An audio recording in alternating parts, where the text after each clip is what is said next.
There is something so fascinating about Midcard championships in wrestling. It's something so intriguing about watching these guys fight tooth and nail for titles that aren't nearly as big as the main event World Championships. 2024 presented us with some of the best and worst Midcard wrestling has to offer. So today I'm ranking every Intercontinental and United States champion of 2024 from worst to best, from major highs to frustrating lows. At the bottom of this list we have Shinsuke Nakamura's United States Championship reign. Shinsuke's a three-time! An enormous waste of potential.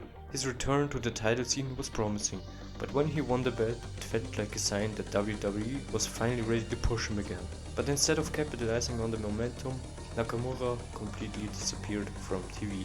He defended the championship a measly one time and couldn't even get the W. This turned what could have been a career resurgence into a forgettable run. Next up is Logan Paul. Knockout punch with the brass knuckles! Logan Paul! His reign had mainstream appeal, but it did more harm than good to the United States Championship. By rarely appearing on WWE programming and almost never defending the belt, Logan made the title feel like an afterthought. The champion vs champion match at King of the Ring was supposed to be a big deal, but instead it only emphasized how little Logan's reign had done to elevate the championship. His natural star power wasn't enough to make up for how much time the title spent off TV. At number 6 we have Bron Breakker's first reign as Intercontinental Champion. Say it in half! Cover by Breakker! Welcome to the... Breakker is a dominant force, but his first run was far from memorable. He won the title in a match that was too short to feel significant, and just as quickly as he won it, he lost it. For a guy with his potential, this reign felt like a missed opportunity. Jey Uso's Intercontinental title reign lands at number 5. Here it is! His victory was well deserved, and the crowd reactions were some of the loudest in WWE. Could it be? Could it be? How did Bron Breakker... However, his reign was never truly about the championship. It was sacrificed for the ongoing Bloodline storyline. Instead of elevating the Intercontinental title, it felt like just another chapter in the family drama. That lack of focus holds Jey's run back from being anywhere more than a footnote in the larger story. Here's for better things to come Jey Uso's way. Bron Breakker's second reign was a major improvement over his first. This time, he put on great matches with standout defenses against Ludwig Kaiser and Sheamus. He finally got the chance to showcase why he's one of WWE's top rising stars. However, his momentum faded towards the end of 2024, preventing this reign from climbing higher on the list.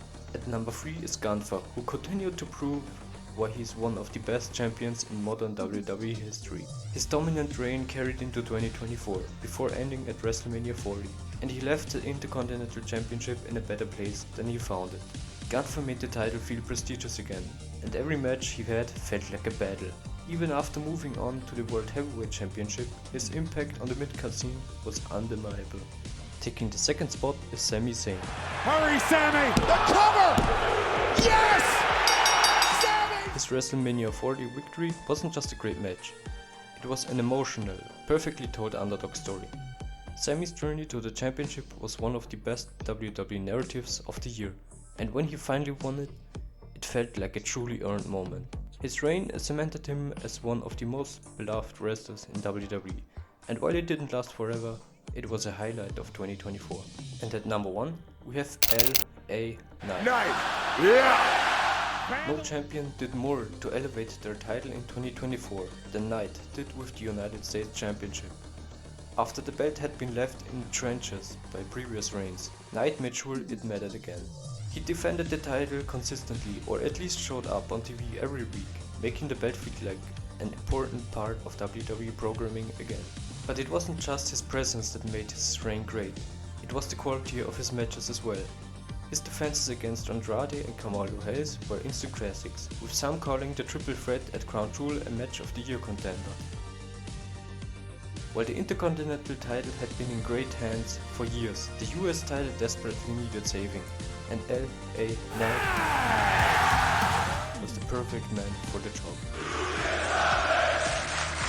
And That's the list. The Midcard title saw some incredible moments this year, but also some reigns that left a lot to be desired. Do you agree with my rankings, or would you switch rings around? Let me know in the comments. You've been watching WWE.